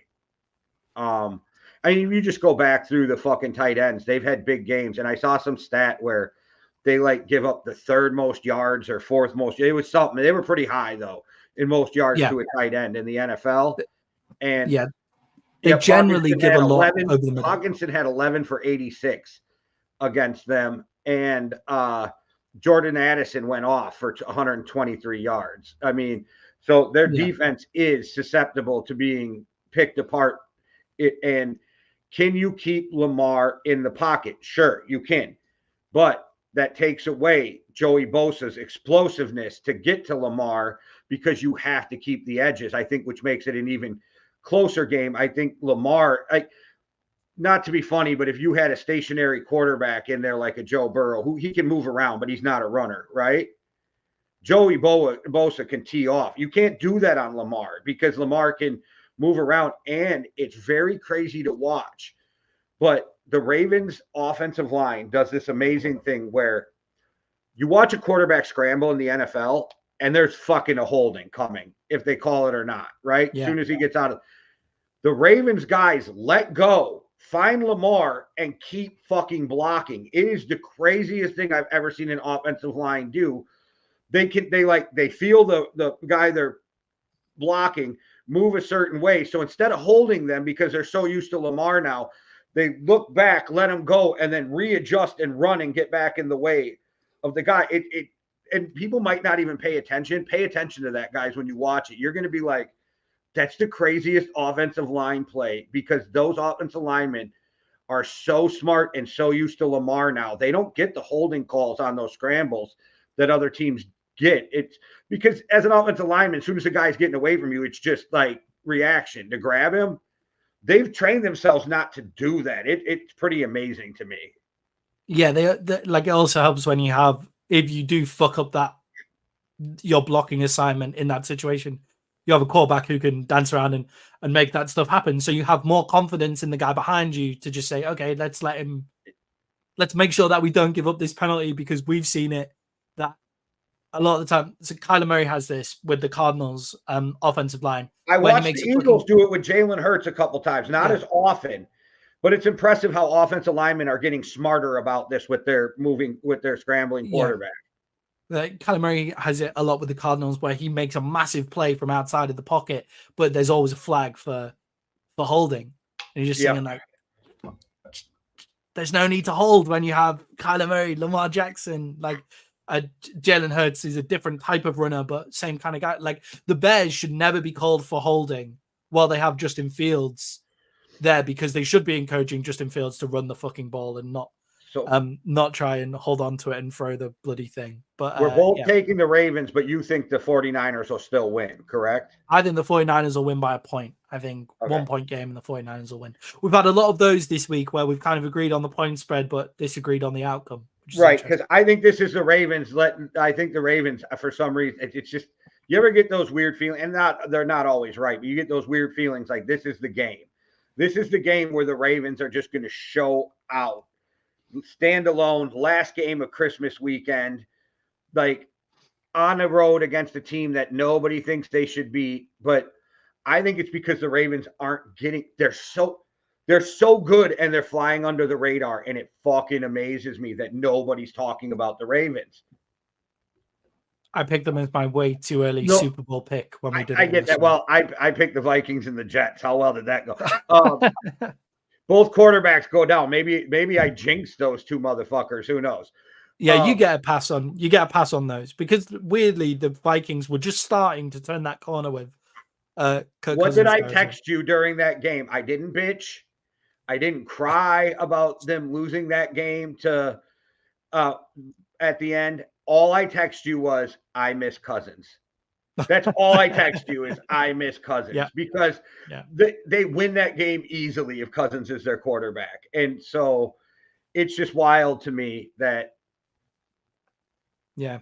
well, it's wild to me that nobody gives Kirk the respect. Maybe after this year people will have seen how important he was to the team, but because they're a really good team on the fact that they've had 4 starting quarterbacks and they're in every fucking game.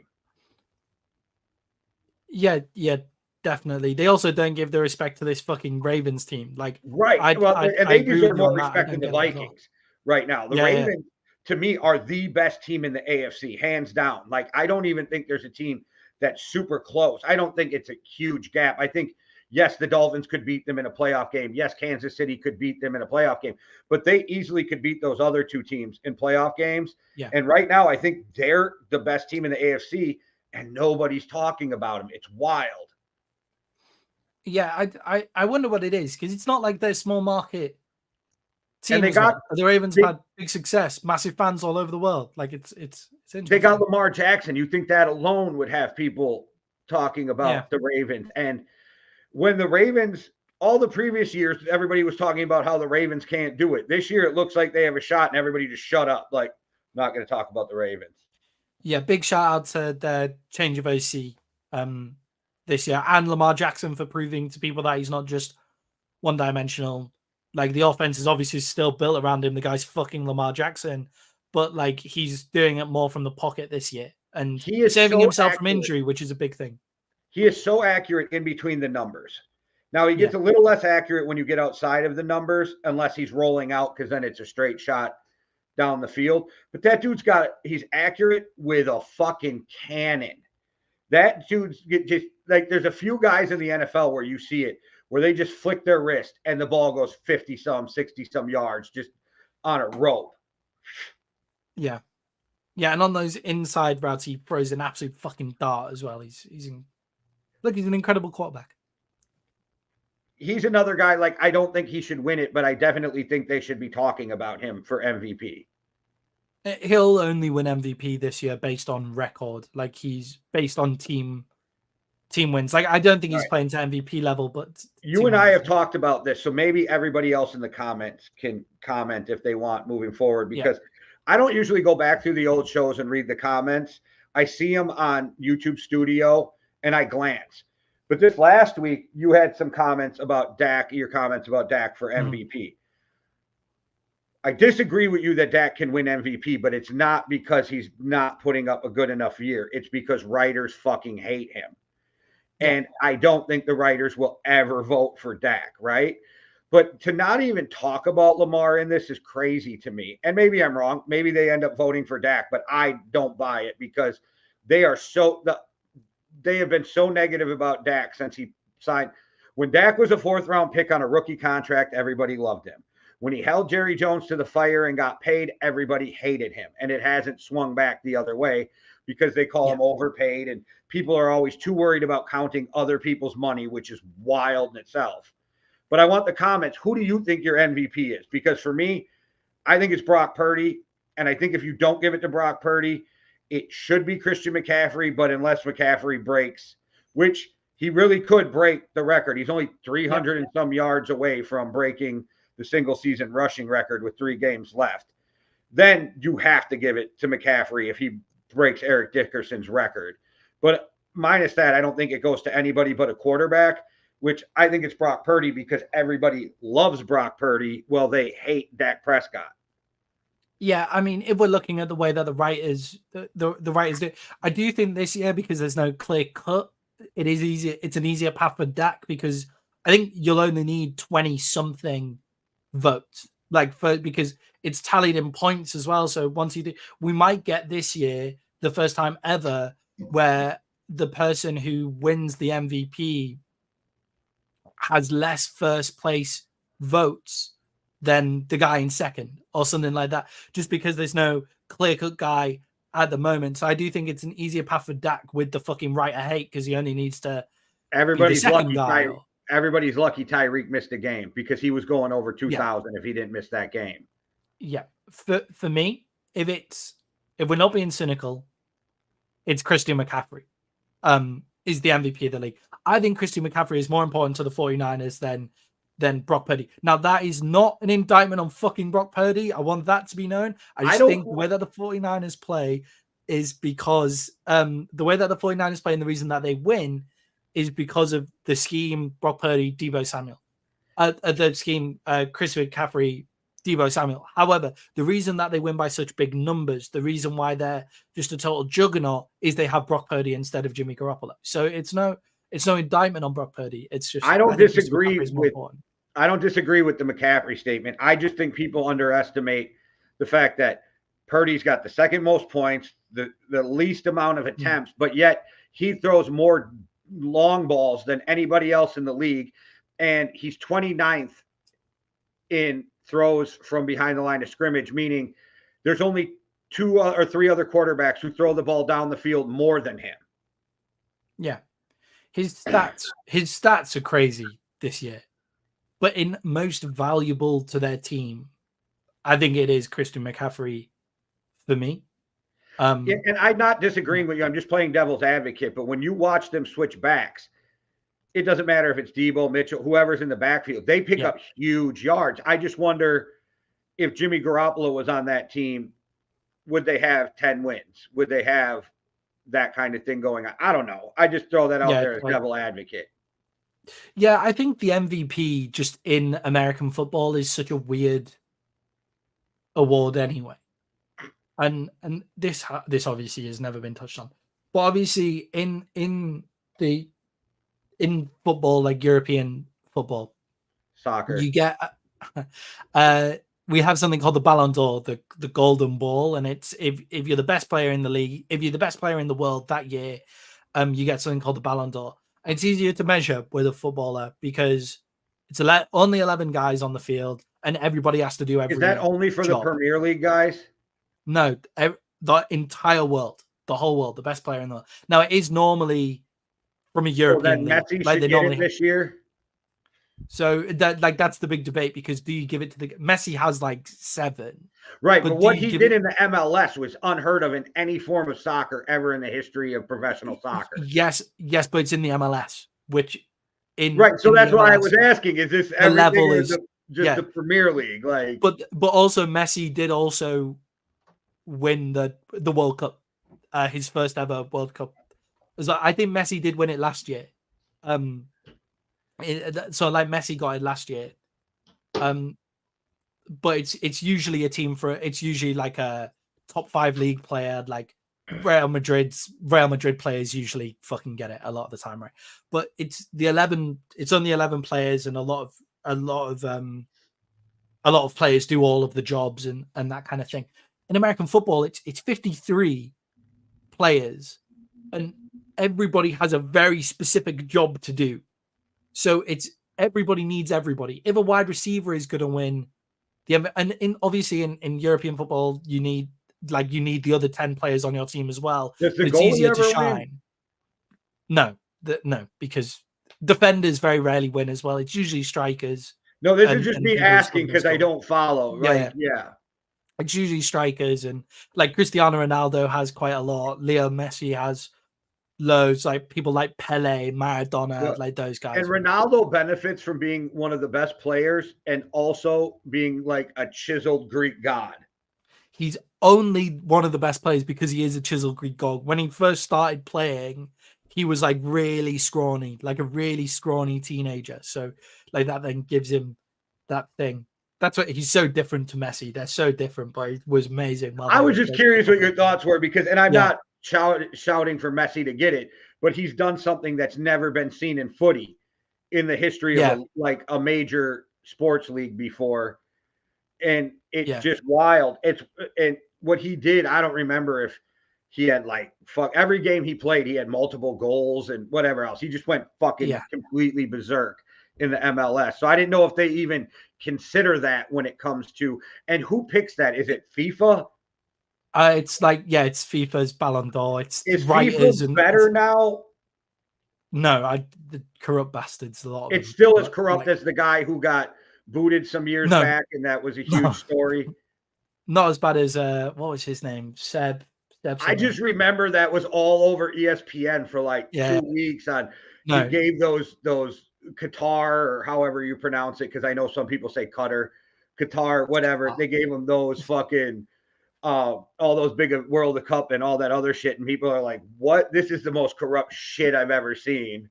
And then like a week later, that dude gets busted for all the shit he was doing. Yeah, well, they're not great. They're making sure that they're hosting World Cups in the Middle East still. Like the next World Cup is probably going to be in. So you guys have got a World Cup. It's weird. It's North America has a World Cup. Yeah, which means that but it's North America and a European country, right? Or no, they've got, so it's North America, South America, Canada, US, so it's in North and America. Mexico have the World but then Uruguay and Colombia, or Uruguay and Brazil also host a game, right? But the way that it works is you've got to make sure you represent the continents all the time, apart from Africa, apparently, where they go on in South Africa. But so they've covered North America, South America. They always just say to the Europeans, like, "Oh, you get loads, like you've had loads for all of the years," which is like fair enough point. But it just means they can host it in Saudi Arabia and nobody makes them look corrupt. But anyway, getting off topic.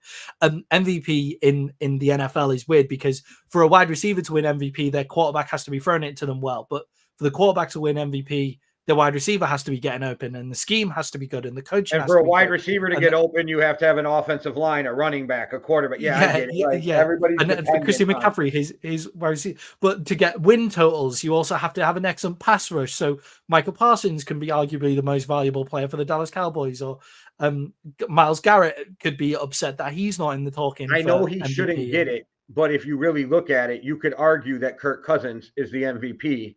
Because of how important he was now that he's injured. Like you could pick injured guys every year and go, well, that injured guy was obviously the most valuable player. You know what I mean? Because he went down. Yeah, or the MVP. It's calling it MVP. I think is the most difficult thing because it's not best player. It's most valuable player, which totally changes it. Makes it a quarterback only award quite a lot of the time. Because all of it is your quarterback needs to be good for everybody else to play well.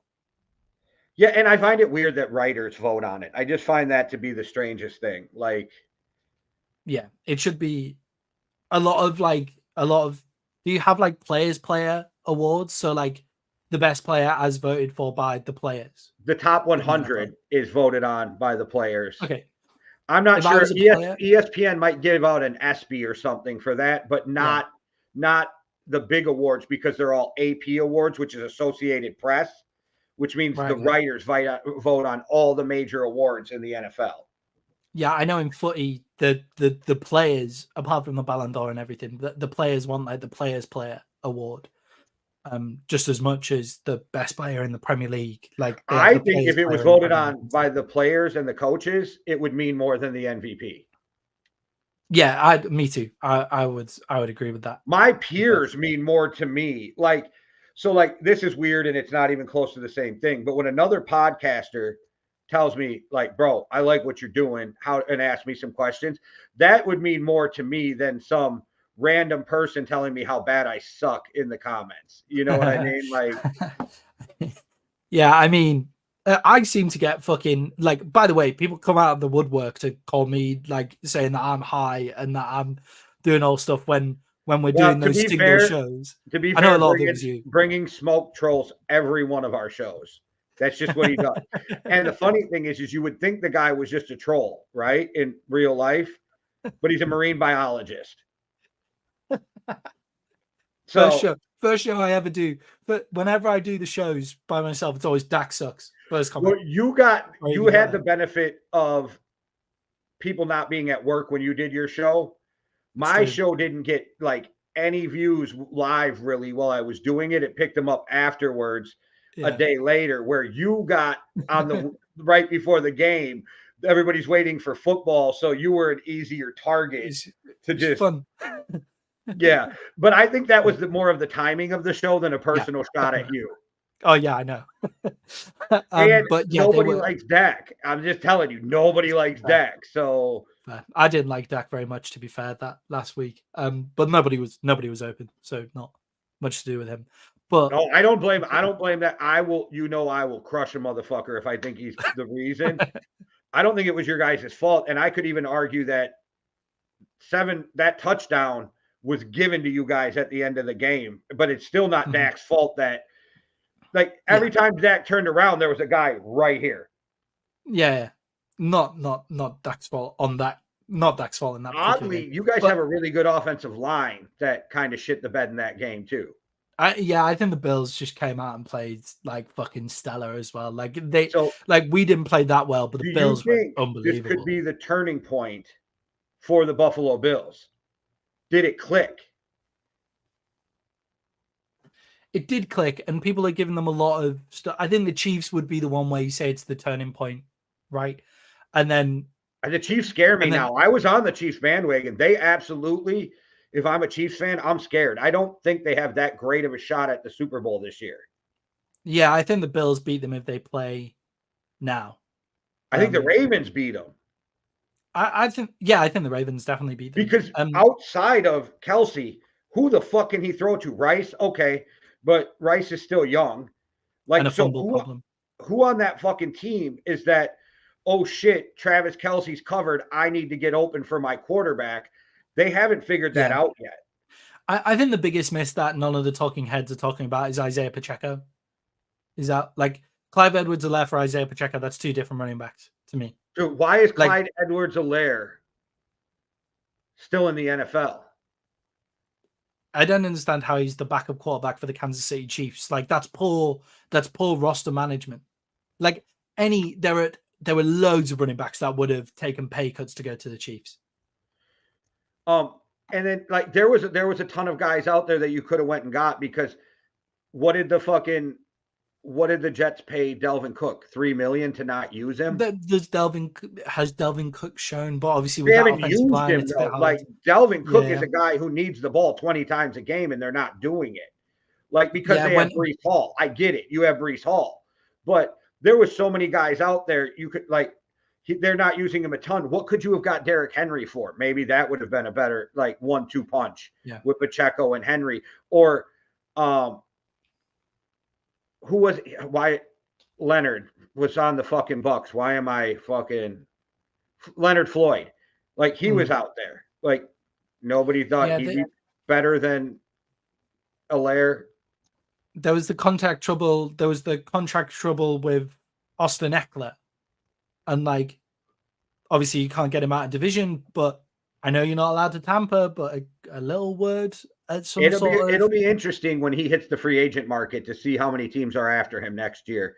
Yeah, he is older, but he's a solid running back who can pick up the blitz, who can catch, who can run. If I'm the Chiefs, I'm taking Eckler. With Pacheco being the bell cow back, you then get Eckler.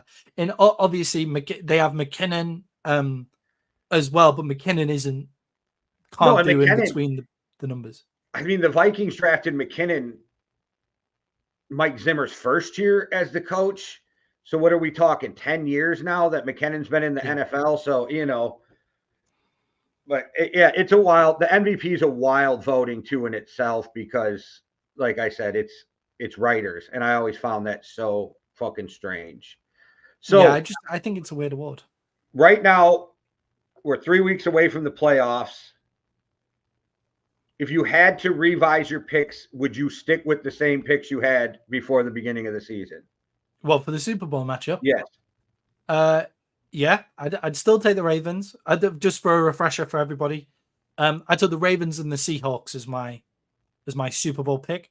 I picked the Seahawks scraping into the playoffs, but making a run to the Super Bowl, which with injuries still won't happen. So I'll take the Ravens, and you know what? I'll take the 49ers As long as they stay healthy, I can't say. I'll go anybody else with you. but the 49ers. I'm not really like 100% convinced because I think both sides of the playoffs are going to be very interesting this year. But I'd have to go with you too right now. Today, if I had to place a bet, it would be Ravens Niners in the Super Bowl. There's still no clear-cut best team in the AFC or the NFC for me. I think the 49ers are the clear best team in the NFC, but only if they stay healthy. I think that's always an important caveat for the 49ers. It's can you stay healthy? And I know it's the same for everybody, but the 49ers lose key players regularly and they don't have the depth. All of this, the GMs make great rosters and everything. Like the reason that they get these great starting teams together is because the depth is low behind them a lot of the time. Yeah, the only place the 49ers are super deep is on that defensive line. Yeah, they're silly deep on the defensive line. Oh, it's ridiculous. If you lose Debo, like yes, you have Ayuk, but Ayuk I would say is coverable unless you have, obviously, if you have Debo there, then Ayuk becomes far less coverable. And I agree. And Kittle's taking a step back, and I think the reverse is true. You lose Ayuk, it's gonna hurt Debo. So like Debo, Christian McCaffrey has had a lot of injury problems in his career. Who's their worst defensive lineman? Gregory? Like that's a pretty good spot Randy to Gregory. be in if he's your worst fucking defensive lineman. Yeah, maybe Chase Young. And I know Gregory can be a head case, but he can still play. He was awesome for the Cowboys. He was incredible. Just before Micah Parsons got there, he was insane. Yeah, and then you guys cut a deal with him, and then before he signed, he dipped off to jumped to Denver. No, he finds himself on the 49ers. And still got $27 million from Denver or something like that. It's wild. Yeah, total dick. Yeah.